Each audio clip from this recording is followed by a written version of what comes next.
नमस्कार दोस्तों, आप देख रहे हैं बोले भारत। मैं मनीष कुमार आपका बहुत स्वागत करता हूं। तो आइए चलिए शुरू करते हैं खबरों का सिलसिला। और यूपी सहित देश में कौन कौन सी बड़ी खबरों ने हेडलाइन बनाई है, इस पर हम चर्चा करते हैं। सबसे पहले बात जंतर मंतर पर प्रोटेस्ट की कर लेते हैं। इस मामले में बीती रात दो बड़े डेवलपमेंट हुए। पहला तो ये कि इस मुद्दे पर सीधे प्रधानमंत्री नरेंद्र मोदी ने देशवासियों को संबोधित किया। हालांकि उनके संबोधन का जो तरीका था वो भी बहुत चर्चा में रहा है, क्योंकि प्रधानमंत्री नरेंद्र मोदी अब तक देशवासियों को संबोधित करने के लिए टेलीविज़न पर शाम को 8 बजे हमेशा से आया करते थे। लेकिन इस बार उन्होंने इंस्टाग्राम पे अपना वीडियो शेयर किया, और चूँकि उन्हें इस बात का इल्म है, इस बात की बहुत जानकारी है कि जो जंतर मंतर पर प्रोटेस्ट चल रहा है उसमें ज़्यादातर नौजवान शामिल हैं जो सोशल मीडिया से बहुत अच्छे से जुड़े हुए हैं।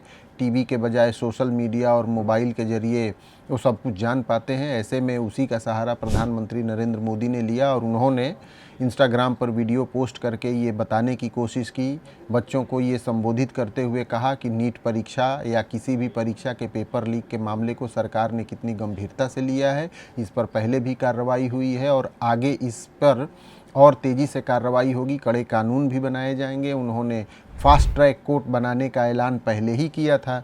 मैंने आज फास्ट ट्रैक कोर्ट के लिए विभागों को निर्देश दिए थे। आज विभागों ने लगातार मेहनत करके देर रात मुझे मुसद्दा भी दे दिया। फास्ट ट्रैक कोर्ट और कठोर सजा के प्रावधान के साथ का ये मुसद्दा कल कैबिनेट में चर्चा होगी। कैबिनेट के साथियों के सुझाव के बाद उसका अंतिम रूप दिया जाएगा और सोमवार से संसद का दूसरा सप्ताह शुरू हो रहा है। तब जल्द से जल्द उस बिल को सदन में पारित कराने का प्रयास किया जाएगा। तो अब ये देखना बहुत अहम होगा कि उनके इस संबोधन के बाद जो प्रोटेस्ट चल रहा है बच्चों का, और राजनीतिक दल भी उसमें शामिल हैं, उसको बल देने में उस पर क्या प्रतिक्रिया होती है। और इसी बीच ये भी बीती रात खबर आई कि केंद्रीय मंत्रियों के हाथों से जूस पीकर इस आंदोलन को शुरू करने वाले या इस आंदोलन को एक अपनी ऊंचाई पर ले जाने वाले सामाजिक कार्यकर्ता सोनम वांगचुक ने अपना अनशन समाप्त कर दिया है। वो गुरुग्राम के मेदांता हॉस्पिटल में पिछले 4-5 दिनों से भर्ती थे। जंतर मंतर पर करीब 18-19 दिन उन्होंने अनशन किया और वहाँ से उन्हें शिफ्ट कर दिया गया था मेदांता अस्पताल।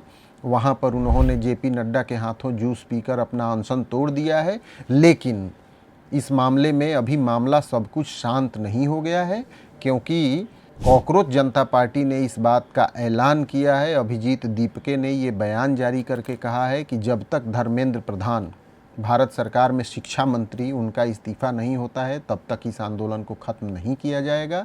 यानी सोनम वांगचुक के अनशन तोड़ देने के बावजूद ये आंदोलन जारी रहेगा, ऐसा कॉकरोच जनता पार्टी ने कहा है। इसके अलावा संसद में विपक्षी दलों ने भी ज़बरदस्त नारेबाजी शुरू कर दी आज जब लोकसभा और राज्यसभा की कार्यवाही शुरू हुई, और इसीलिए लोकसभा और राज्यसभा की कार्यवाही लगभग पूरे दिन बाधित ही होती रही। ओम बिरला जो कि लोकसभा के स्पीकर हैं, उन्होंने सदन की शुरुआत के समय ही, कार्रवाई की शुरुआत के समय ही सभी सांसदों को ये तसल्ली दी कि सभी सांसदों की बात सुनी जाएगी, इस पर चर्चा की जाएगी। उसके बावजूद कांग्रेस, समाजवादी पार्टी, तृणमूल कांग्रेस जैसी विपक्षी पार्टियों के सांसद बिल्कुल चुप नहीं रहे। हंगामा और गतिरोध चलता रहा और आखिरकार संसद की कार्रवाई थोड़े थोड़े समय के बाद लगातार स्थगित की जाती रही। मेरा आपसे आग्रह है कि आप प्रश्नकाल में सहयोग करें। आप जिस विषय पर भी चर्चा करना चाहते हैं, नियमों के तहत उस विषय पर चर्चा की अनुमति दी जाएगी।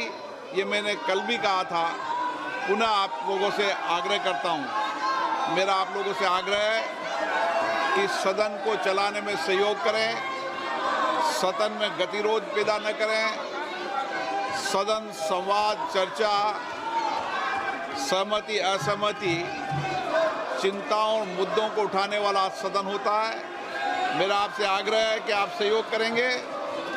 सदन नहीं चलाना चाहते, सदन की कार्रवाई आज 12 बजे तक के लिए स्थगित की जाती है।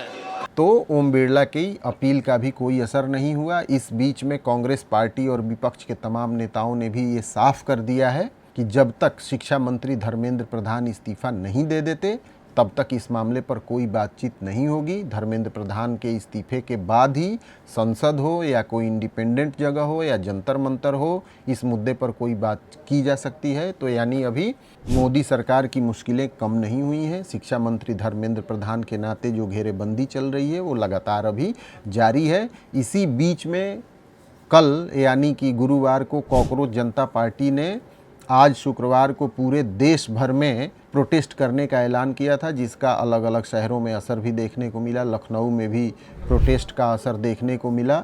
कोई बंदी तो नहीं थी, लेकिन कॉकरोच जनता पार्टी ने ये ज़रूर अपील की थी कि छात्रों का गुट शांतिपूर्ण तरीके से अपनी बात रखे, और उसका प्रभाव देश भर के अलग अलग इलाकों में दिखा है। लखनऊ में भी ये प्रोटेस्ट किया गया और उसका भी असर देखने को मिला है। अब सबसे बड़ी बात यह है कि आगे इस आंदोलन का क्या रुख रहता है, इस पर देश भर की नज़र रहेगी। क्या धर्मेंद्र प्रधान जो कि शिक्षा मंत्री हैं वो इस्तीफ़ा देते हैं? इसी बीच जो प्रधानमंत्री नरेंद्र मोदी ने फास्ट ट्रैक कोर्ट बनाने और बच्चों को तसल्ली देने के लिए जो संबोधन दिया है उसका भी कितना असर होता है, ये आगे आने वाले समय में पता चल जाएगा।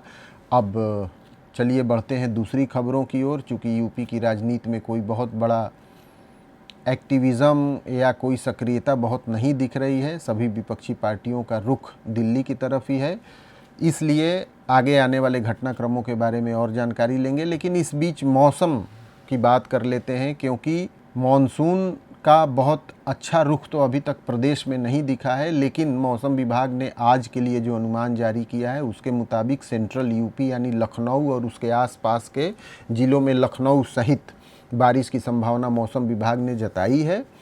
ऐसी उम्मीद है कि लखनऊ, गोंडा, सीतापुर, बहराइच, रायबरेली, बाराबंकी, उन्नाव, इन सब ज़िलों में, जिसमें कानपुर नगर, कानपुर देहात शामिल है, बारिश हो सकती है। बाकी प्रदेश में ज़ोरदार बारिश की कोई संभावना नहीं है।